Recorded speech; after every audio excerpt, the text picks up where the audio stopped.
구약의 5대 제사, 번제, 소제, 화목제, 속죄제, 속건제. 5대 제사에 대한 규례를 1장부터 5장까지 말씀하신 다음에 6장, 7장의 보조 규례들, 특별히 제사장과 관계된 제사의 규례들을 해놓고 8, 9, 10장은 지금 제사장과 관계된 특별한 이야기들을 여기다가 기록해 놓았다 그랬습니다. 그 가운데 8장은 제사장 위임식에 대한 것, 9장은 첫 번째 제사, 제사장으로 임명된 이후에 첫 번째 제사에 대한 것, 그 다음에 10장, 오늘은 있어서는 안 됐을 사건, 비극적인 사건이 여기 기록되어 있습니다. 제사장의 이야기죠. 왜냐하면 대제사장, 초대 대제사장이었던 아론의 아들들 얘기입니다. 4명의 아들이 있었습니다. 나답과 아비후와 엘르아살과 이다말 그랬는데 그 장남과 차남, 첫째와 둘째 되는 나답과 아비후가 죽습니다. 왜 죽습니까? 뭐 때문에? 불 때문에 죽습니다. 우리가 2주 전에 했던, 여러분, 아론이 대제사장으로 임명되고 그 아들들과 그 가정의 제사장 역할을 수행할 사람들이 제사장으로 임명된 다음에 첫 번째 제사를 드릴 때, 제사를 드려야 되니까 불로 시작했어요. 그런데 그 제물 위에 하나님이 응답으로 하나님께로부터 불이 나와서 그 위에 임했다 그랬습니다. 그때부터 그 불은 보통 불이 아닙니다. 하나님으로부터 나온 불입니다. 그래서 그 불을 어떻게 하라고 그랬죠? 꺼뜨리지 말아라. 그게 그 불이었기 때문에 그래요. 그냥 본인들이 부싯돌 켜가지고 붙인 그 불 아니고, 붙이면 똑같은 불이지요, 사람 눈으로 보기엔. 그러나 하나님은 하나님께서, 당신께서 응답으로 주신 그 불, 앞으로 계속해서 그 불을 꺼뜨리지 말고 그 불로 제사하고, 그 불로 향로 피우고, 그 불로 분향단에, 그 불로 등대에, 전부 그 불로, 오직 성막에서는 그 불만 사용되어져야 했던 겁니다. 그런데 오늘 말씀해 보니까 나답과 아비후가 각각 자기 향로에 불을 붙여서 가지고 왔다. 그 불이 아닌 거죠. 오늘 세 번역에는 이걸 금지된 불 그랬는데, 사실 2가지 금지된 불, 이건 의역한 거죠. 그 불이 아니라는 얘기죠. 근데 영어 표현으로 보면 정확하게 히브리어 표현을 그대로 잘 해놨어요. NIV, 요즘 성경, New International Version인데 NIV에 보면 Unauthorized Fire 그랬습니다.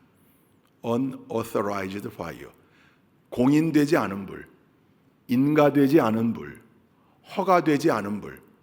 누구에게?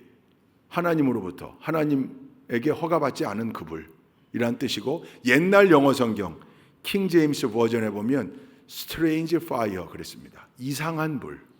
왜냐하면 자기들이 그냥 알아서 붙여왔으니까, 출처를 모르는 불. 여러분, 이 불이 왜 그렇게 중요했을까요? 이 불이, 어차피 제사 그 불에도 다 제물 다 탈 거고 그 불로 제사 충분히 지낼 수 있는데 왜 그랬을까요?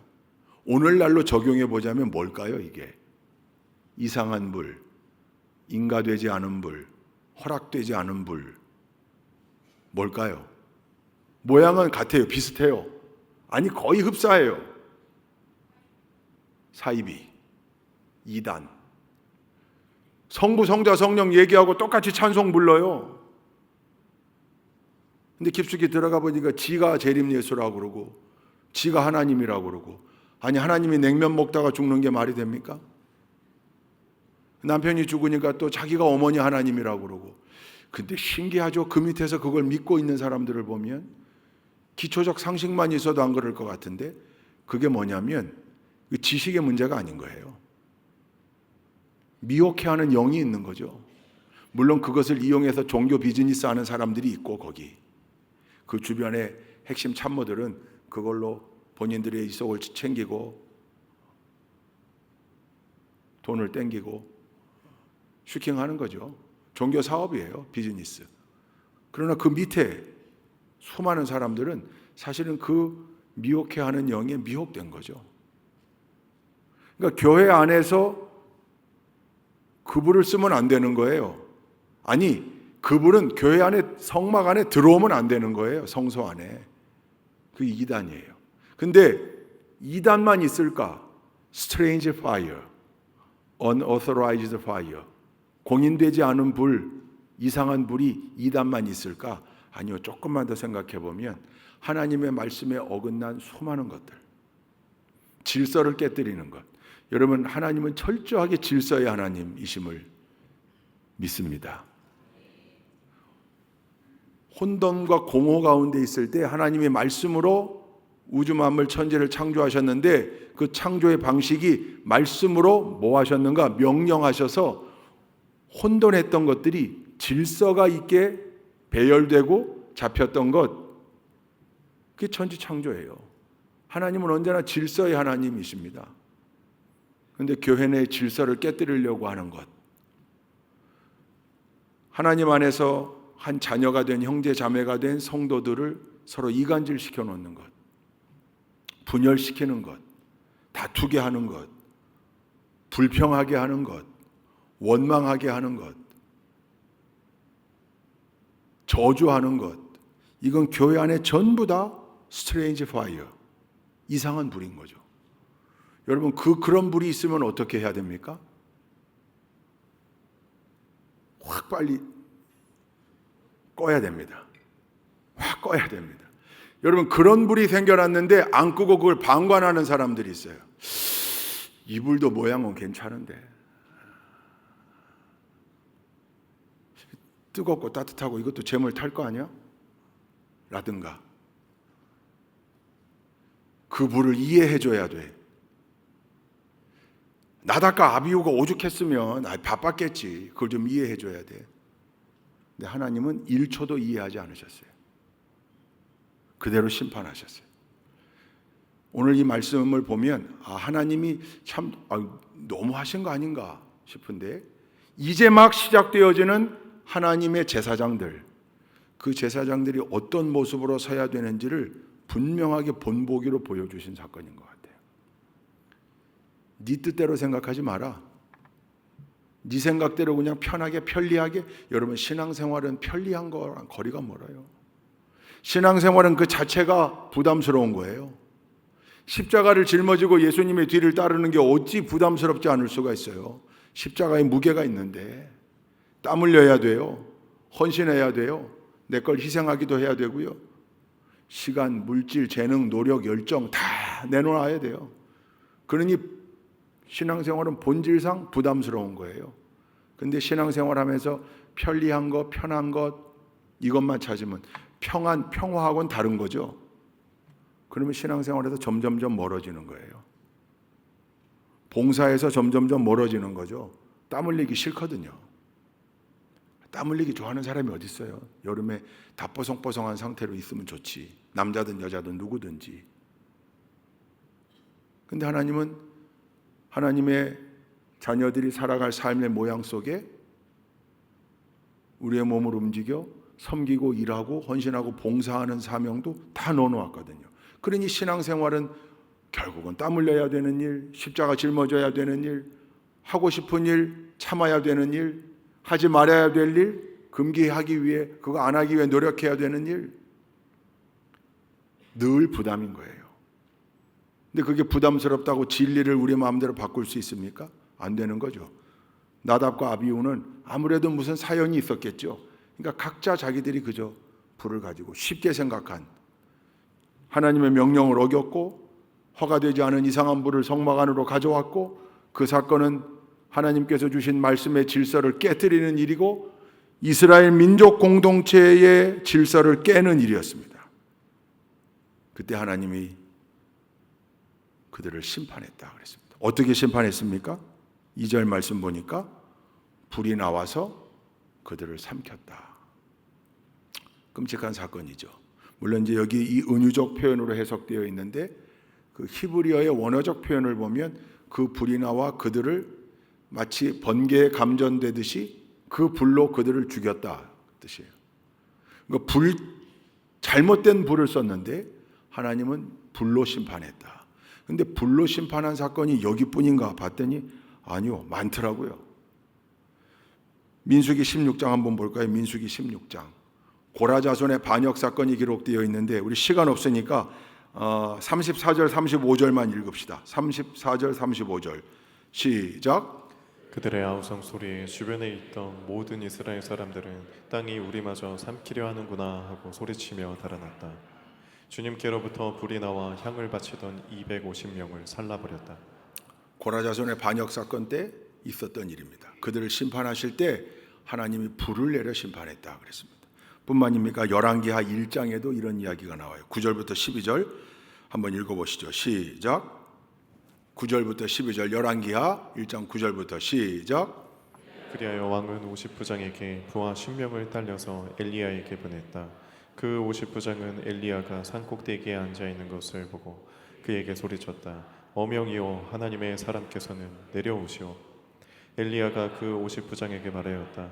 내가 하나님의 사람이라면 불이 하늘에서 내려와서 너와 내 부하 10명을 모두 태울 것이다. 그러자 불이 하늘에서 내려와서 그와 그의 부하 10명을 태워버렸다. 아멘. 여기까지만 읽읍시다. 11절 12절에 또 아하시아 왕이 50명을 또 보내요. 근데 또 그때 하나님이 불로 그들을 심판했습니다. 그러니까 엘리야가 불의 선지자고 그러는데 갈멜산에서의 불로 응답받기 전에 이전에 이미 엘리야는 하나님께서 불 가운데 역사하시는 것을 철저하게 체험했습니다. 하나님께서 불의하고 부정하다고 했던 왕의 수하들을 다 심판한 거죠. 결국 아하시아 왕을 심판한 거예요. 하나님이 이렇게 불로 심판하셨더라고요. 또 한 곳 보면 아모스 2장 2절 제가 읽을게요. 그러므로 내가 모압에 불을 보내겠다. 그 불이 그리옷 요새들을 삼킬 것이다. 함성과 나팔 소리가 요란한 가운데서 모압이 멸망할 것이다. 하나님이 모압 족속을 멸망할 때에도 불을 내리셔서, 그러니까 불로 심판은 하나님의 시그니처예요.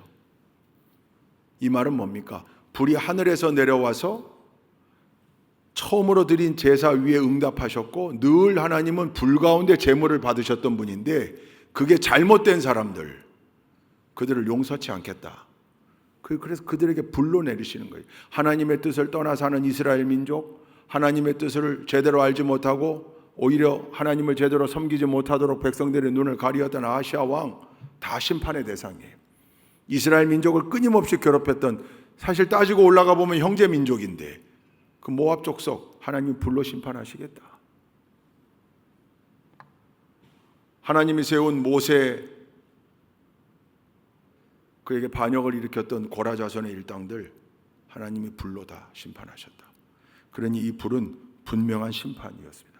그래서 우리는 여러분, 이 나답과 아비후의 사건이 그저 우리와 멀리 있는 사건이라고 생각하면 그냥 옛날 이야기죠. 그게 아니라 이 부분은 이런 일은 일어나서는 안 되겠지만 우리가 이런 부분을 읽을 때마다 늘 자고하지 않고 겸손하게 하나님의 뜻 가운데 살기 위한 결단을 두려운 마음으로 해야 할 줄로 믿습니다. 내가 혹시 다른 불?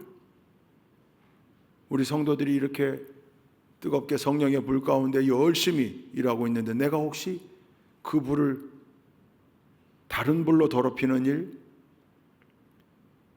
이 안에 이단 사입이 없겠지만 적어도 이 수요 예배를 드리고 있는 이 가운데, 그러나 그게 꼭 아니어도 공동체를 깨는 일, 증오하는 일, 미워하는 일, 질서를 어지럽히는 일, 혹시 그런 일로 이상한 불된 존재 안 된다는 거죠. 전혀 하나님께서 기뻐하실 만한 일이 아닐 뿐더러 두려운 마음으로 나답과 아비후와 같은 일의 당사자가 되어서는 안 되겠다. 늘 그런 마음, 한쪽 편에는 두려운 마음을 가지고 한쪽 편에는 하나님을 사랑하고 의지하는 마음을 가지고, 여러분, 그래서 그 두려운 마음이 있어야 죄로부터 멀어지고 죄를 멀리하고 늘 자기를 쳐서 겸손하게 엎드리는 거죠. 늘 사랑과 은혜만 강조하다 보면 하나님을 두려워하지 않는 이상한 병에 걸리게 되는 거죠. 하나님은 두려운 분이시기도 합니다. 동의하시면 아멘. 기억해야 합니다. 그래서 어떤 사람이 성경 이 진리의 말씀에 대한 반쪽만을 받아들이고 난 다음에 늘 하나님은 우리를 용서하시는 분, 죄책감으로부터 우리를 해방시켜 주시는 분, 그리고 우리가 간구하고 고백할 때마다, 자복할 때마다 용서해 주시는 분, 기독교가 너무 편하다는 거예요. 죄 짓고 용서받고, 죄 짓고 용서받고, 죄 짓고 용서받고, 착각한 거죠. 그게 성경의 가르침인가요? 얼마든지 세상에 나가서 죄 지어라, 돌아오면 회개해라. 용서해 주마. 얼마든지 또 다시 나가 마음껏 죄를 지어라. 다시 돌아오면 용서해 주마. 그게 성경의 가르침입니까? 절대 아닙니다. 극단적으로 잘못 풀어 가르쳤던 사람들, 구원은 취소되지 않는다. 무슨 짓을 해도 넌 이제 구원받을 거다. 그게 구원파 아닙니까? 그래서 언제나 두려운 마음을 가지고 하나님을 섬기는 지혜로운 믿음의 소유자들이 다 되시기를 주님의 이름으로 축원드립니다. 그 사건이 있었을 때 아버지였던 아론의 마음이 어땠을까요? 근데 오늘 말씀해 보니까 아론은 아무 말도 못하였다. 하지 말아야 될 일들을 아들들이 했거든요. 나답과 아비후가. 여기 히브리어가 다맘인데 다맘, 침묵하다, 벙어리가 되다, 그런 뜻이 있어요. 아마 아론의 입장에서 너무 비극적인 날이었겠죠. 그러나 그게 하나님의 가르침이요 하나님의 법임을 아론은 알고 있었습니다. 뿐만입니까? 4절 말씀 보니까 조카들을 시켜서 미사엘과 엘사반을 시켜서 나답과 아비후의 시신을 치우게 되는데, 여기 개역 개정으로 한번 읽어보시죠. 개역 개정 함께 읽습니다. 시작. 내가 아론의 삼촌 우시엘의 아들 미사엘과 엘사반을 불러 그들에게 이르되 나와 너희 형제들을 성소 앞에서 진영 밖으로 메고 나가라 하매. 여기 이제 왜 개역 개정이 좋으냐면 이게 성소 앞에서라고 하는 명확한 설명이, 세 번역엔 그냥 성소에서 그랬는데 성소 앞에서예요. 성소 앞에서니까 회막 뜰에서 죽었음을 우리가 알 수 있어요. 번제단과 성소 지성소가 있잖아요. 성막 울타리 안에 뜰, 번제단을 지나고 물두멍이 있는 그 뜰, 거기서 죽었음을 알 수 있어요. 아직 들어가질 않았던 거죠. 하나님이 거기서 죽였다. 거기서 끌어내는 거예요. 근데 오늘 말씀해 보니까 성소 앞에서 끌어내는데 어디로요? 어디로? 성소 앞에서 진영 바깥으로. 진영 바깥으로. 여러분, 진영 바깥으로 나가는데 우리 10절 11절도 한번 읽어보시죠. 레위기 6장 10절 11절입니다. 레위기 6장 10절 11절 함께 읽습니다. 시작. 번제를 드리는 동안 제사장은 모두 두루마기를 입고 속에는 맨살에 못이 고이를 입어야 한다. 제단 위에서 탄 번제물의 재는 쳐서 제단 옆에 모아두었다가 다시 진 바깥 정결한 곳으로 옮겨야 하며, 그때의 제사장은 제단 앞에서 입은 그 옷을 벗고 다른 옷으로 갈아입어야 한다. 레위기 6장의 규례를 보니까 제사장이 입은 옷은 성물이었습니다. 그래서 절대로 진 성막 바깥으로 나갈 수가 없어요. 근데 오늘 5절 말씀, 본문 5절 한번 읽어보죠. 오늘 우리가 읽은 레위기 10장 본문 5절 함께 읽겠습니다. 시작. 그들은 모세가 시킨 대로 가까이 가서 조카들의 옷을 잡아 끌어 진 바깥으로 옮겼다고 또한 반복하고 있는데 옷을 잡아 끌었다 그랬어요. 그 옷은 무슨 옷입니까? 제사장의 옷이에요. 근데 제사장의 옷은 성물이거든요.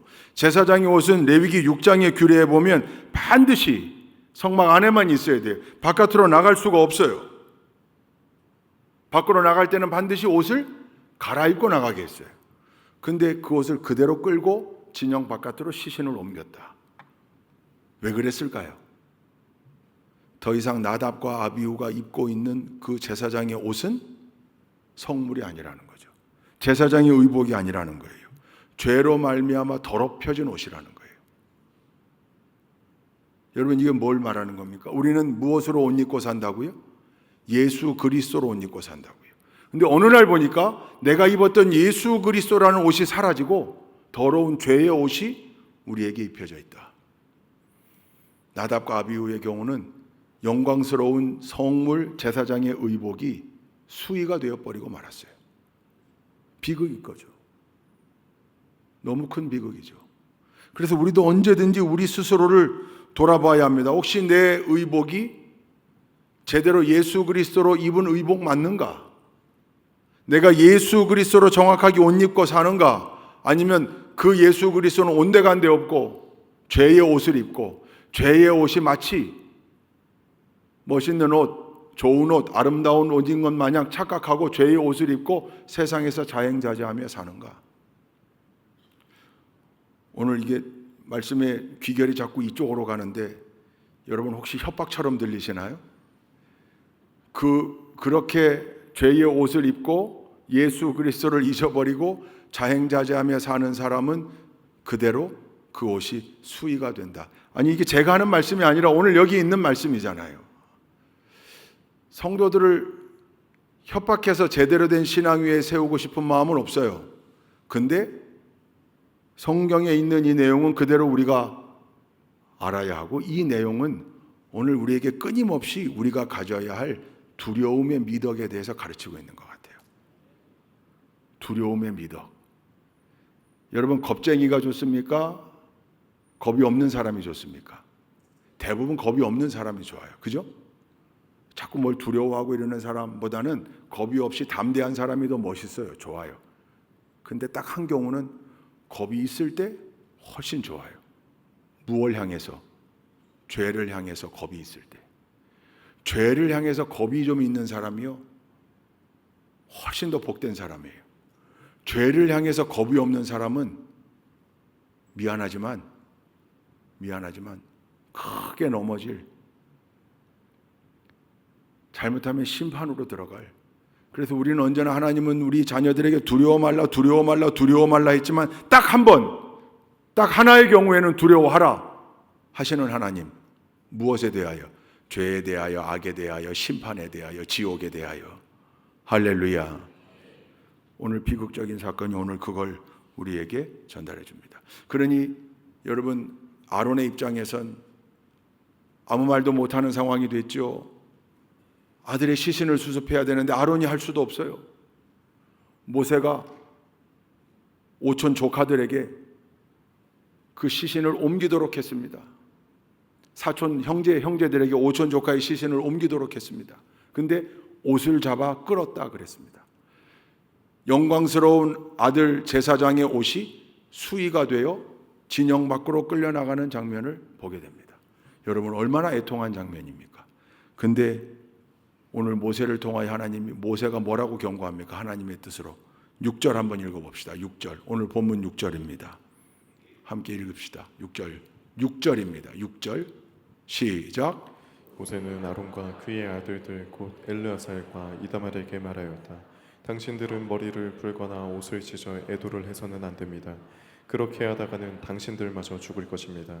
주님의 진노가 모든, 계속해서 읽어야죠. 6절. 주님의 진노가 모든 회중에게까지 미치지 않도록 하십시오. 다만 당신들의 동족 곧 온 이스라엘 집안만이 주님의 진노로 타 죽은 이들을 생각하며 애도할 것입니다. 백성들은 애도할 수 있도록 해줬어요. 근데 그 아버지인 아론과 동생들인 엘르아살, 이다말은 원래 이렇게 형제가 죽을 때, 자녀가 죽을 때 머리를 풀고 옷을 찢고 극심한 슬픔을 표현하는 방법이거든요. 애도하는 방법이거든요. 가슴을 치는 거죠. 근데 못하게 했어요. 왜 그랬습니까? 누구에게 반기 드는 꼴이라는 거예요. 그들을 심판하신 하나님께 반기를 드는 꼴이니 삼켜 어금니 깨물고 울지도 마. 다만 백성들은 애도할 거야. 공동체에서 제사장, 더군다나 여러분 나답은요, 아버지의 뒤를 이어 대제사장직을 수행할 사람이에요. 그가 죽은 거예요. 공동체가 슬퍼하는 건 인정해 줬어요. 애도하는 건 인정해 줬어요. 그러나 적어도 대제사장인 아론과 이제 그 죽은 형들의 뒤를 이어 그 반열을 수행할 엘르아살과 이다말, 지금도 제사장이지만 이제 민수기에 보면 엘르아살이 제사장, 대제사장직을 넘겨받잖아요. 아론이 죽을 때 그 인물들에 대해서는 절대로 애도해서는 안 된다. 슬퍼해서는 안 된다. 왜? 너희들은 뭐에 공감해야 되냐면 하나님의 분노하심에 공감해야 된다. 그 말이에요. 죄를 향하여 하나님이 분노하셨는데 그 하나님의 분노에 공감해야 된다. 그 죄를 보고 같이 분노해야 된다. 불의를 보고 같이 공감해야 된다. 그 말이에요. 만약 아론과 동생들이 그 앞에서 땅바닥을 치며 울며 불며 애통해하고 애곡했다면 그 죽음을 슬퍼하는 것을 넘어 나답과 아비후가 저질렀던 불의와 부정과 죄에 대하여 동조하는 게 되잖아요. 하나님의 진노하심에 반기를 드는 꼴이 되잖아요. 그래서는 안 된다는 거예요. 불의를 보고 분노하심에 공감해라, 공감. 여러분, 우리 믿음의 사람들이 두려워해야 된다라고 하는 게 오늘 여러분과 함께 나눌 말씀의 핵심 키워드 첫 번째라면, 두 번째는 공감입니다. 뭐에 대한 공감? 죄를 향한 분노에 대한 공감, 불의를 향한 분노에 대한 공감이에요. 믿음의 사람들은 죄를 보고 부정을 보고 불의를 보면 같이 분노할 줄 알아야 돼요. 근데 이게 잘 안 되면 하나가 되기가 참 어려워요. 같은 일을 경험했을 때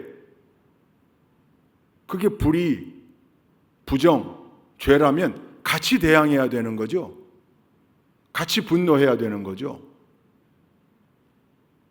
근데 불의를 보고도 어느 사람은 분노하는가 하면 어느 사람은 그 불의를 그저 여러분, 이해하고 수용하고 용납하는 방법이 그 불의가 의인 것처럼 포장하게끔 오해하는 방법이어서는 안 됩니다. 잘못하는 거지만 사랑으로 그를 보듬어 안고 그가 이 잘못을 깨닫고 제대로 된 길 위에 설 수 있도록 끝까지 노력해 주는 것, 그 방법이어야지 그저 그 잘못과 불의, 부정에 동조하는 것, 긍정하는 것 같은 오해를 주는 것, 이게 맞는 건가 보다 라는 착각을 만들어주는 것, 그건 하나님 원하시는 방법이 아니에요. 아론과 이 아들들에게 철저하게 너의 아들, 너의 형들의 부정과 불의, 죄에 분노하시는, 진노하시는 하나님, 그 마음을 공감해라. 거기 동의해라. 안타까운 일이지만 절대로 해서는 안 되는 일을 아들들이, 형들이 한 것, 거기에 적어도 대제사장과 대제사장의 아들 제사장들은 공감했어야 되는 거죠. 여러분, 신앙생활 하면서도 잘못된 일에 함께 분노할 때 여러분, 거기 시너지가 있어요. 물론 그 분노가 혈기로 또는 무슨 폭력으로 이렇게 나타나서는 안 되는 거죠. 믿음의 방식으로 돼야 되는 거죠. 근데 분노조차 하지 않으면 여기가 고장난 사람이에요. 여기가 고장난 사람들은 이것도 위험해요. 죄에 대하여 분노할 줄 모르면 두려움도 못 느끼는 거거든요. 거기로 가야 돼요. 무덤덤하니까, 무감각하니까. 오늘 10장 우리가 이 부분까지만 오늘 나눌 텐데, 여러분께 말씀드렸듯이 우리가 가져야 할 한 축이 두려움이라면 한 축은 죄에 대한 분노, 이걸 같이 가져가야 한다. 내가 죄를 짓지 않을까 하는 두려움이라면 그 죄를 멀리하고자 하는 에너지가 되는 분노, 이게 함께 있어야 된다. 하나님께서는 그걸 자녀된 우리에게 원하고 계신다. 그럴 때에 우리가 온전히 하나님의 자녀 DNA를 가지고 살 수 있다. 만약 이 둘 중에 하나라도 밸런스가 무너지면 자기도 모르게 어느샌가 믿음의 궤도에서 멀어져서 세상의 궤도, 죄의 궤도, 악의 궤도 위에 올라가는 자신을 발견하게 된다는 겁니다. 나답과 아비후 사건이 그저 과거 그 시점에 있었던 하나의 해프닝, 불을 잘못 써가지고 당한 심판, 그리고 본보기, 여기서만 끝나지 않고 오늘날 우리들의 신앙의 삶에 적용되어진다면 여러분, 반드시 이 두 키워드를 기억해야 합니다. 이것을 우리 삶 속에 실천해야 합니다. 죄에 대한 두려움을 가지고 스스로 자기를 쳐서 복종시키고 겸손하게 말씀 앞에 낮아지고, 뿐만 아니라 혹 그 죄, 악, 불의, 부정, 혼돈, 무질서가 있다면 거기에 대한 분노, 진노, 그걸 의분이라고 그러죠. 거룩한 분노, 옳은 분노, 그 마음이 사그라들지 않도록. 죄를 보고도 그저 무덤덤하고 무감각하다면 그건 이미 신앙의 감성도 고장난 겁니다. 불의를 보고 분노하되 그것을 바꾸고 개선하고 개혁하기 위하여 늘 기도하고 믿음으로 애쓰는 우리 좋은 교회 모든 성도님들 다 되실 수 있기를 주님의 이름으로 축원드립니다.